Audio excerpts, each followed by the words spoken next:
Hey, Mark Hamrock here with Hamrock Music Instruction. In this lesson, we're going to be talking about reading chord window diagrams. Chord shapes as well as scale patterns can be notated using these as a visual learning tool. So first of all, there are 6 strings on the guitar and they're numbered from 1 to 6. The first string is actually the bottom string, which may seem a little bit counterintuitive, but that's the standard. So from top to bottom, the strings are numbered 6, 5, 4, 3, 2, 1. Basically, chord window diagrams are illustrations of the guitar neck if you're looking at it vertically like this. On the diagram, this would translate to the 6 vertical lines with the 6th string being on the left side, so from left to right, the strings are again 6, 5, 4, 3, 2, 1. When you play each string open or unfretted, meaning that you're not pressing down on the string, you're playing a single note or pitch.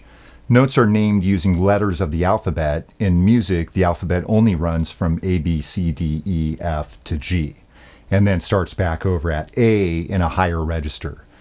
The open string notes from the 6th string down are E, A, D, G, B, E.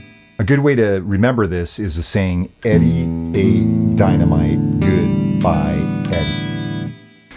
The horizontal lines on the chord windows are showing you the metal bars or frets on the fingerboard. When you fret a note, you want to play right behind the fret to produce a clear tone. So the first fret on the first string would be. So then, for you to know which finger to fret with, we have a very simple left-hand fingering system. 1, 2, 3, 4. The thumb is not counted because you want to keep it on the back of the neck for support. So let's try some fingering examples from a chord window diagram.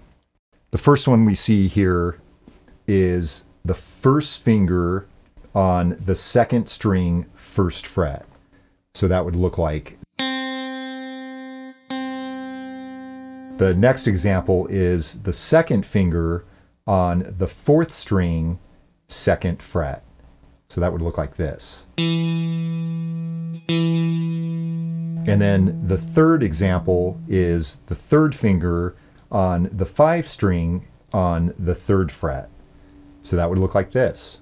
And then the last one we see there is the 4th finger on the 4th fret, 1st string. And you want to make sure you're on the tips of the fingers and again, right up against the frets.